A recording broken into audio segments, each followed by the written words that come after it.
Estamos no Conecta Processo Penal em Debate, um podcast que trata de temas atuais de processo penal, que vai ao ar pelo YouTube e Spotify todas as quartas-feiras, a partir das 18 horas.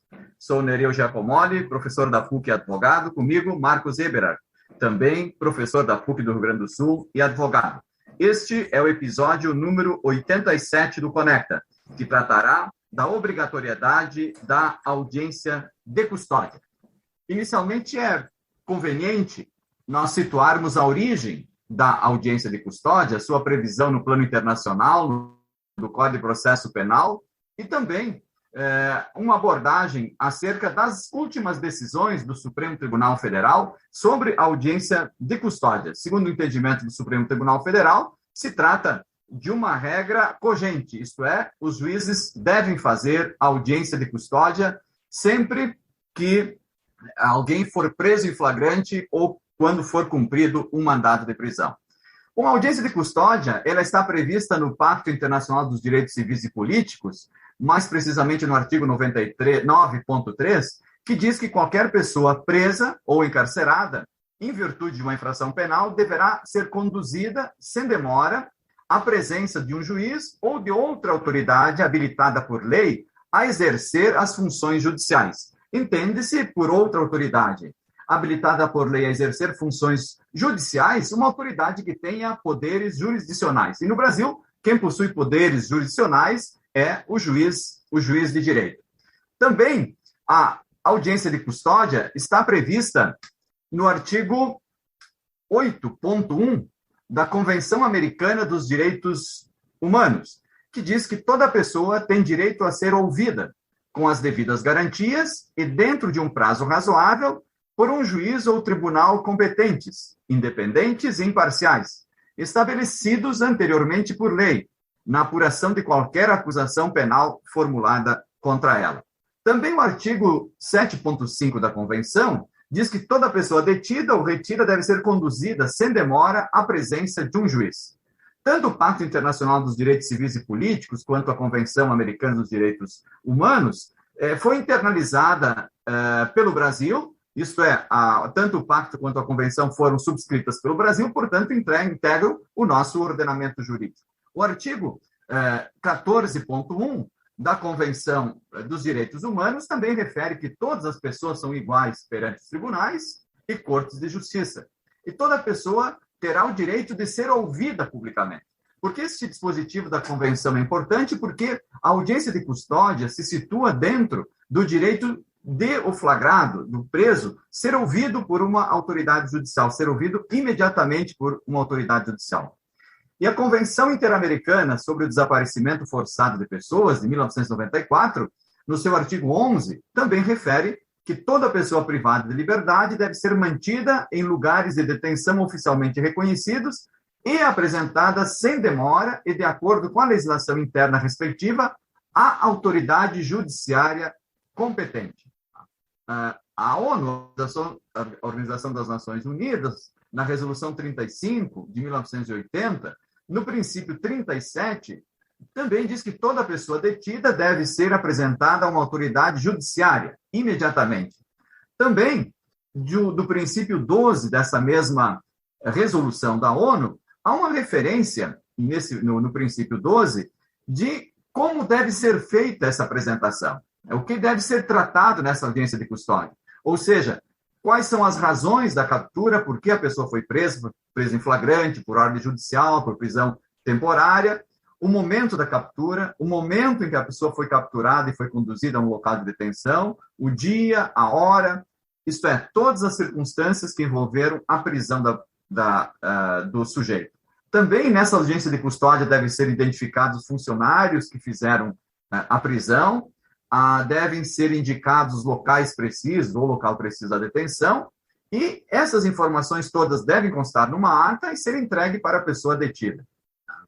A Constituição Federal, também no artigo 5º, inciso 65, diz que a prisão ilegal será imediatamente relaxada pela autoridade policial.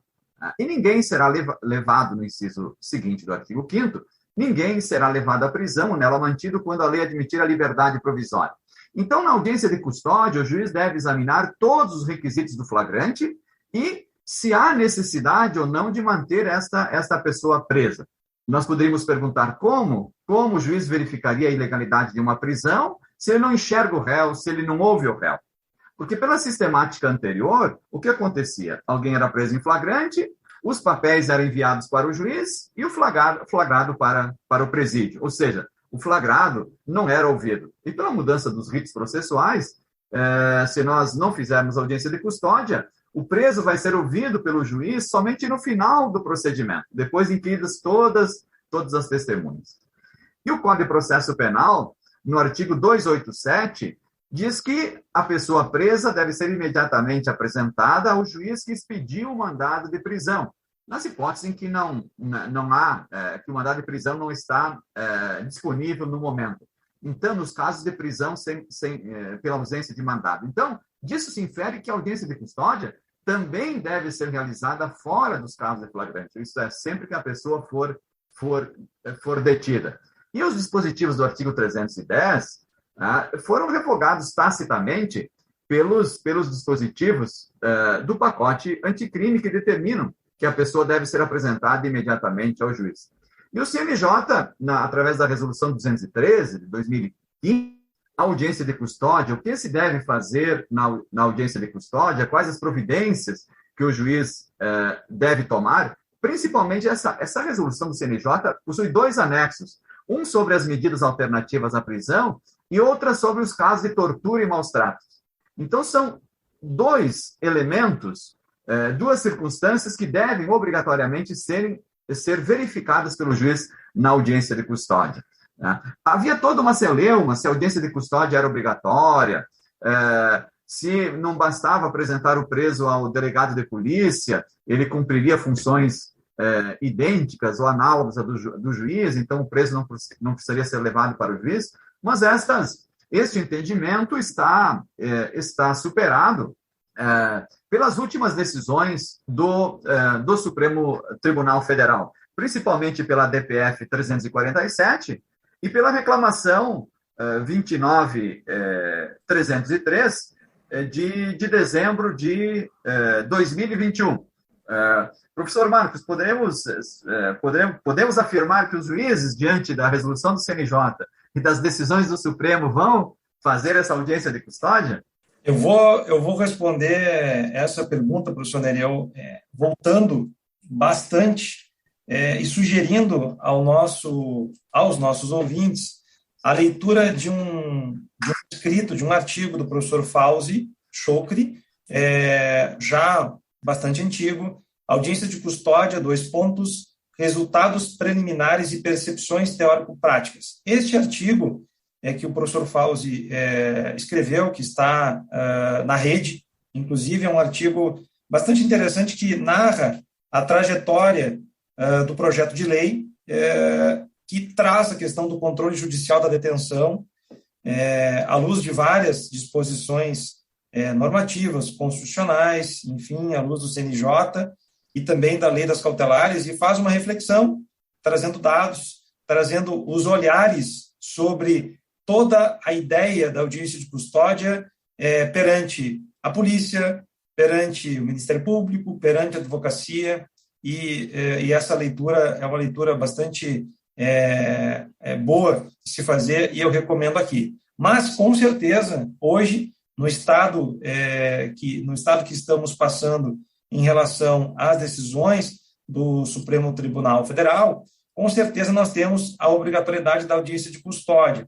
Isso porque, a partir da ADPF 347, o ministro Marco Aurélio, relator nesse caso, apreciando lá todos os pedidos que foram formulados, por maioria de votos, é verdade, mas entendeu que deveriam acontecer as audiências de custódia, ou seja, os juízes deveriam realizar em até 90 dias as audiências de custódia. E, claro, a partir do momento em que houvesse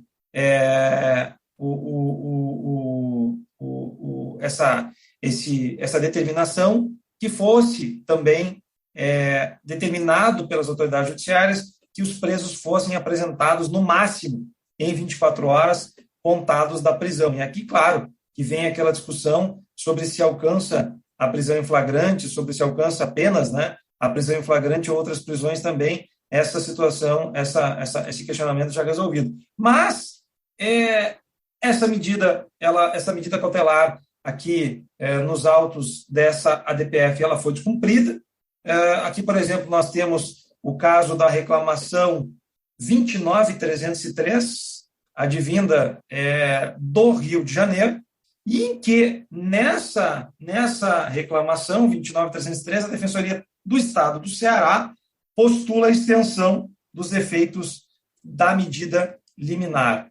E aqui o nosso ministro, doutor Edson Fachin, acabou determinando recentemente, 15 de dezembro de 2021, ao Estado do Ceará, bem assim a todos os juízos a ele vinculados que realizem, no prazo de 24 horas, a audiência de custódia em todas as modalidades prisionais, inclusive aquelas decorrentes do descumprimento de medidas cautelares diversas e aquelas decretadas em razão de violação de monitoramento eletrônico. Tá?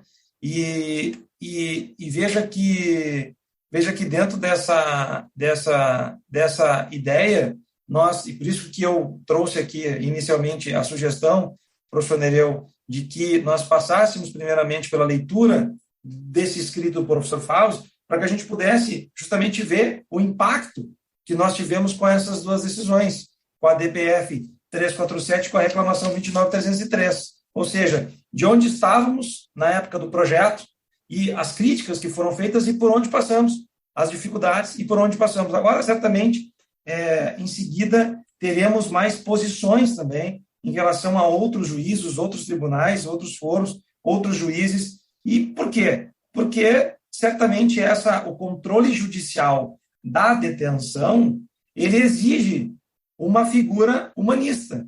Ele vai exigir uma cultura diferente daquela cultura que nós temos no tratamento do preso.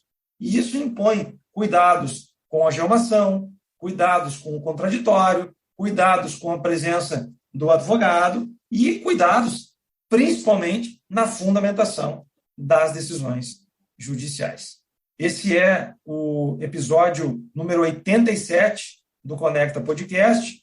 Comigo, o professor Nereu Giacomoli, eu, Marcos Eberhardt, no Conecta Processo Penal em Debate, que está no ar às quartas-feiras, a partir das 18 horas. Compartilhe conhecimento pelo YouTube, pelo Spotify, por todos os canais do Conecta, pelo Instagram, do Conecta Podcast Processo Penal em Debate.